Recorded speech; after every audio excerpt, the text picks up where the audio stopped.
It's the twilight hour, and welcome to our first day of reading the rough draft for the book, My Ancestor Speaks: The Life, Death, and Spirit of Emmett Till. So, we're having a reading of a couple of intros that I developed. At this point, we are at the editing stage of the book, a book now of 175 pages. I welcome your comments and input. You can be beta readers, those individuals who get glimpses of an author's work beforehand and offer feedback. So we're going to start with a couple of intros, and the first one goes like this. Emmett Till opening. This book is a labor of love. It purposefully, through words, attempts to catapult your senses beyond the pages.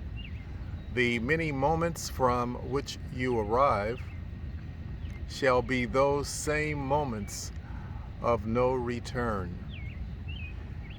The narrative leaning to the emotionality of such a story, it's perilous, much like the true life events that occurred during Emmett Till's journey. He traveled deep down south in America as a child of 14. He was a child of African descent, descending upon a smallest of towns in 1955. The recall of journey is bathed in intent. Time travel and taste the bowels and recesses of the Jim Crow era Mississippi Delta of 1955. Engage and become enraged as due.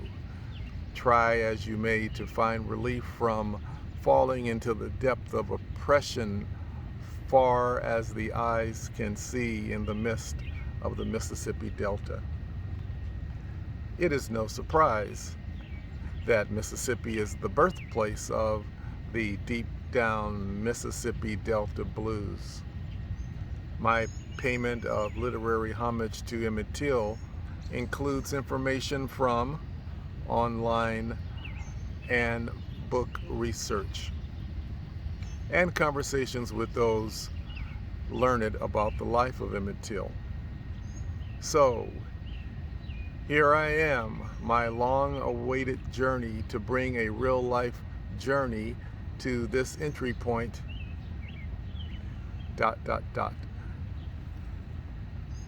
Here we are, going into the past of all who think of Emmett Till as a forever soul.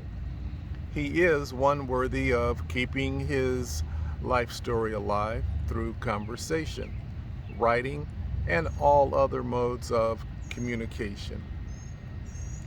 That's intro number one. Next, intro number two.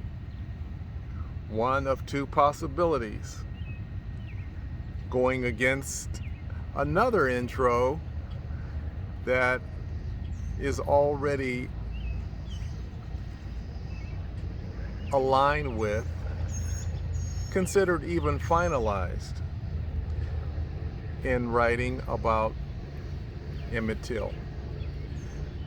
So these are the two that were kind of put to the side, and I thought that the third one I have, that's the beginning of the volume of pages, would be the go-to. But that consideration was without a lot of input. So this is purposeful, that I read and get your feedback as we pay homage to Emmett Lewis Till, whose birthday is July the 25th. So there will be a reading every day, 20 installments throughout the month.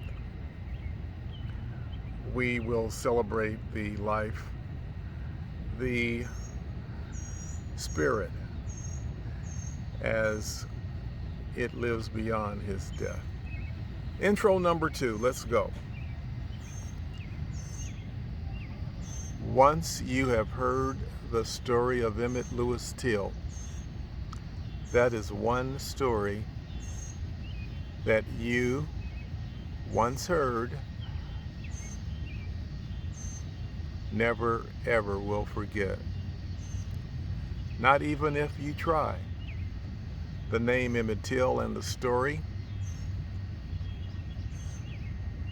deeply impacts the senses. It affects the heart, if a heart belongs to you. Emmett Till was not prepared for his light-hearted, boyish nature, for the heartlessness common to those an 8-hour train ride south to Money, Mississippi. The crevices of the heart where little oxygen ever reaches, that part without the benefit of sustenance for the health of the heart, humanity, and holistic life.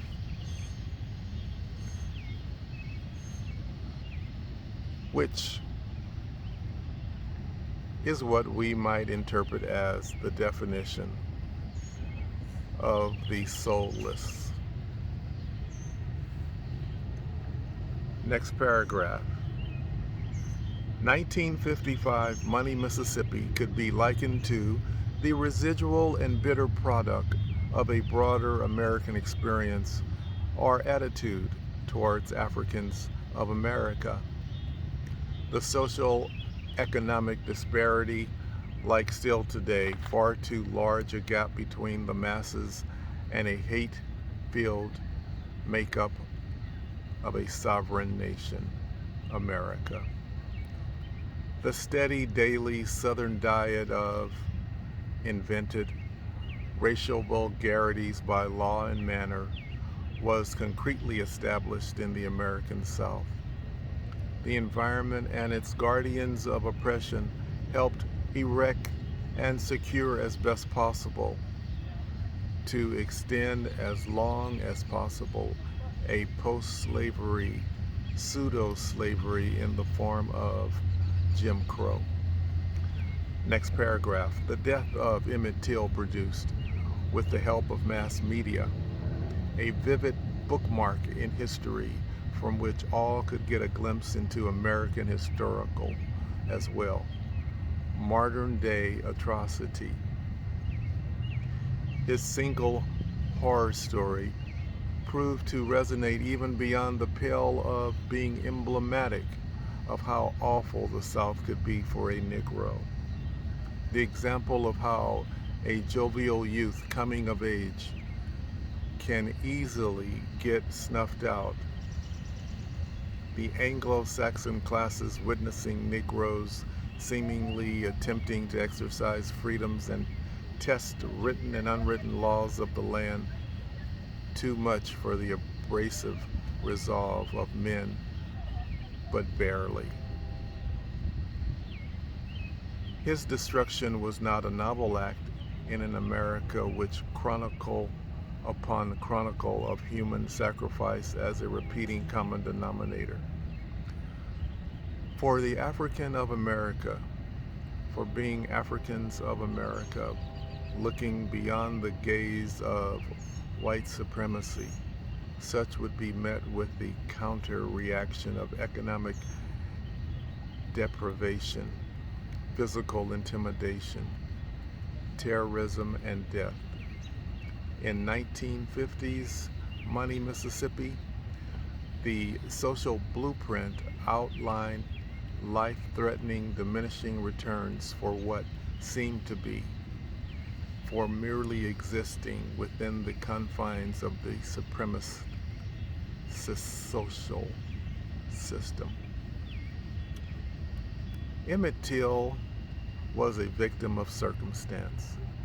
If not Emmett Till on August 28, 1955, there would have been, and there were others, murders of innocent people. They were human casualties of a war against Negroes. the existence of sort of a free-willing nationalistic figure which imposed itself upon the personhood of African descendants, all designed with repression in mind. The repression could be likened to the 9 areas of human activity by Neely Fuller. They are areas of economics, education, entertainment, labor, law, politics, sex, and war. To have a system down south or anywhere which controls these elements of human life is to control life. Our next area is a prologue. So we've covered 2 intros and a prologue, a hint of what is to be presented in the book is as follows. And still questionable, but as it exists, it reads like this. Well, you know, you put off writing a book, call it writer's block. Call it what you like. And some of that is true. One truth is when the Spirit hits you, awakens you to a destiny, you know the time is right. It's writing time. Just today, May 14, 2020, after days, weeks, months, years of deep contemplation on the state of a land with implications upon its people in so many different ways, many of them ways I shudder to believe are the only reality for a lifetime. I reflect on how one individual named Emmett Till, like I, were a part of this same reality.